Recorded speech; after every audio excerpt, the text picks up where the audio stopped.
भारत गौरव आचार्य श्री पुलक सागर जी के प्रवचन और लेटेस्ट धार्मिक भजन व कार्यक्रम निशुल्क देखने व सुनने के लिए हमारे YouTube चैनल जिन शरणम मीडिया को अभी सब्सक्राइब करें और बेल आइकॉन पर क्लिक जरूर करें।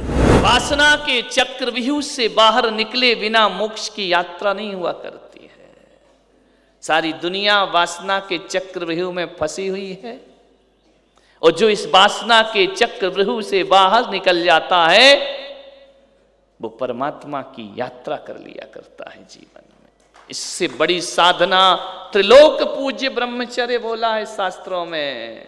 और साधनाएं सब सरल हैं, ध्यान रखना।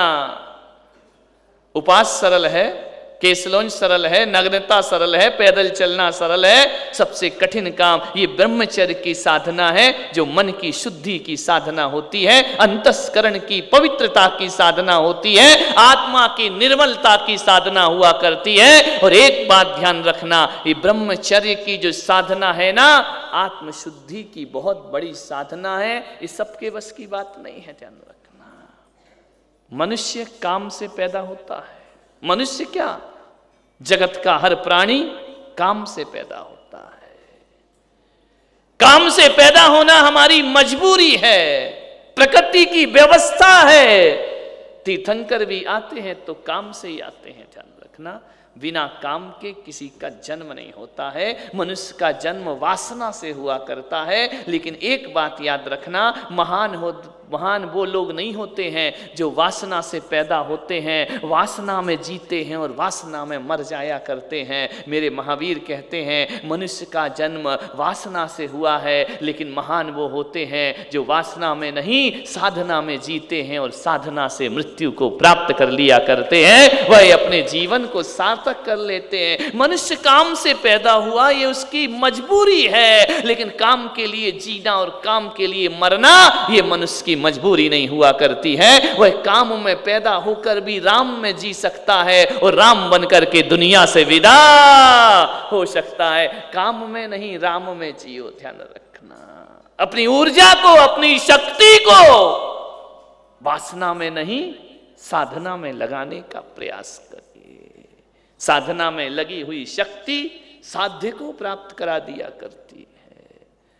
मानिए, भोग में नहीं योग में ऊर्जा को लगाओ, संग्रह में नहीं त्याग में ऊर्जा को लगाओ। ये मनुष्य का जन्म मिला हुआ है। पाश्चात्य संस्कृति वासना की संस्कृति है और हमारी पूरब की संस्कृति साधना की संस्कृति हुआ करती है। हम साधना किया करते हैं परमात्मा की, हम बातें नहीं, हम करके दिखाया करते हैं, हम जी करके दिखाया करते हैं। ब्रह्मचर्य की बातें तो दुनिया में सबके पास होती हैं, लेकिन ब्रह्मचर्य की साधना तो केवल जैन संतों के पास कठोरतम से हुआ करती है। इसका मतलब ये नहीं कि जो जैन संत नहीं उनमें ब्रह्मचर्य नहीं, उनमें भी है, ध्यान रखना, ऐसा नहीं है। लेकिन इतना ही मेरा निवेदन है, निर्वासना का जीवन जिए। पाश्चात्य संस्कृति के पास रिश्ते नहीं है, पवित्रताएं नहीं है, बहन नहीं, सुता नहीं, माता नहीं। भारत के पास ये संस्कार है, हमारे देश के पास ये संस्कृति मौजूद है। मान्यवर, ग्रस्त जीवन कितने वर्ष का होना चाहिए? ग्रस्त होना कितने वर्ष का होना चाहिए जीवन? शास्त्रों के अनुसार ग्रस्त जीवन जब तक सांस है तब तक आस है, जब तक आस है तब तक जी रहे हैं आराम से, ध्यान रखना।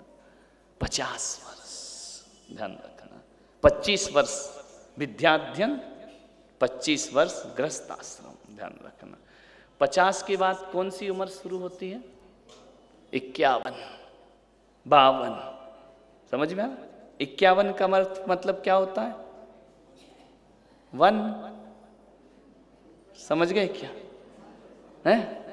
51 माने, अब चलो समझ में आ रहा? अब वन की तरफ चलो, 52, 51, ध्यान रखना। इसका मतलब है अब आओ वन की तरफ, अब आओ साधना की तरफ, अब आओ त्याग की तरफ। आप ग्रस्त हैं, मैं नहीं कहूंगा कि आप गृहस्थी ना बसाएं, मैं नहीं कहूंगा आप संतति को जन्म ना दें, मैं नहीं कहूंगा कि घर गृहस्थी के काम ना करें, लेकिन लिमिट तो हो सकती है ना। 51 के बाद अब क्या करना है? 51 के बाद वन की, 51 एक वन की तरफ चलो, ध्यान रखना।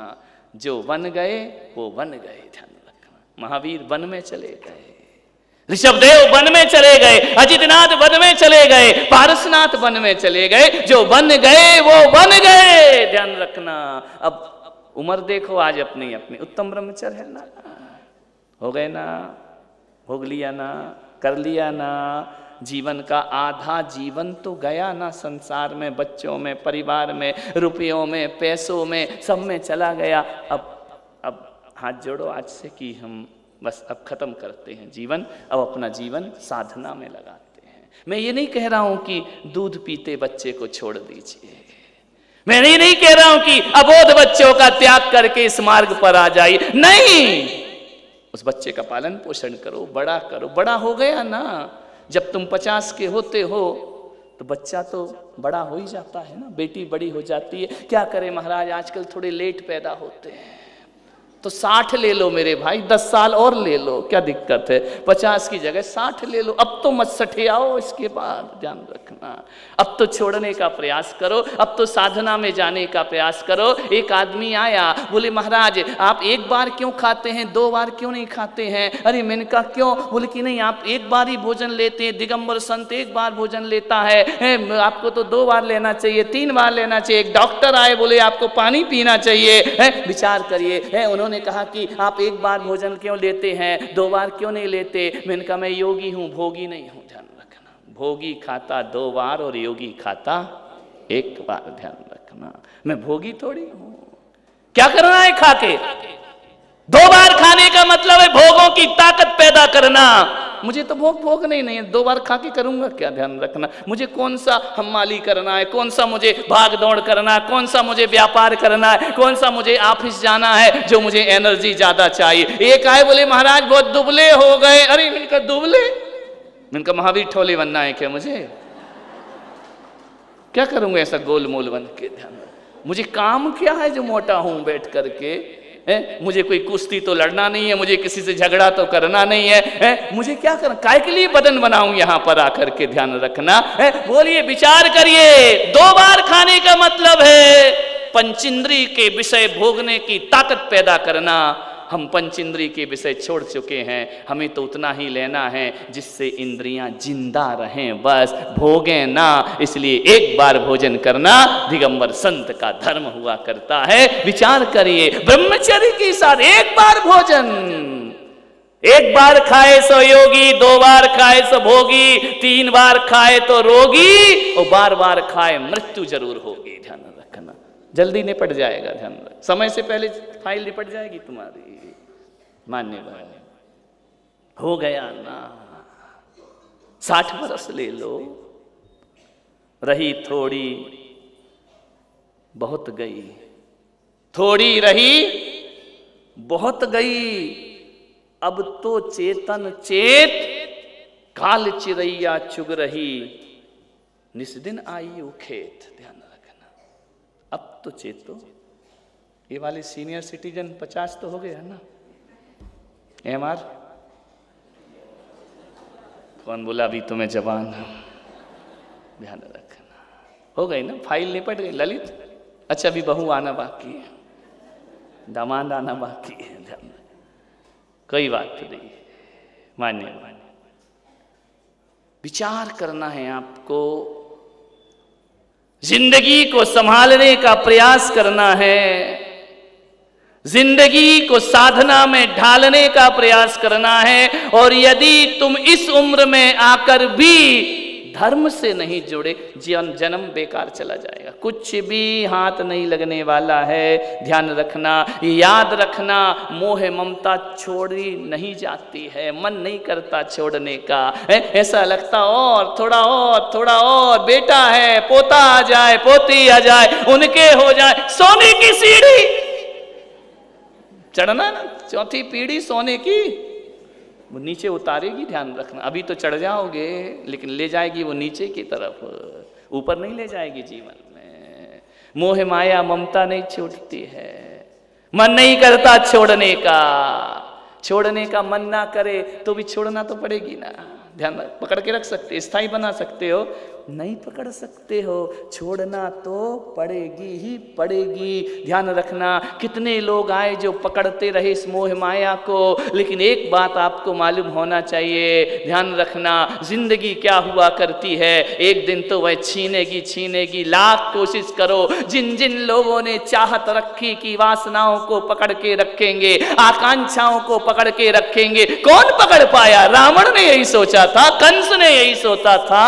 विचार करिए, लादेन ने भी तो यही सोचा था, एक दिन पूरी दुनिया पर हुकूमत करूंगा। मौत ने जमाने को क्या समा दिखा डाला, वो कैसे कैसे रुस्तमों को खाक में मिला डाला। किस पर जी रहा है आदमी, कैसी जिंदगी को जीता है। मान्यवर समझना, आज संभल जाओ, आज तो बैराग हो जाना चाहिए, कल से तो फिर वही संसार की दुनिया शुरू, कल से पारना होगा ना। नहीं, सुबह तो यहाँ होगा, बाकी दिन भर कहाँ कहाँ होगा वो तुम जानो। ऐसा पारना होगा, ध्यान तक विचार करना है। जीवन को समझो, जिंदगी को समझने का प्रयास करो।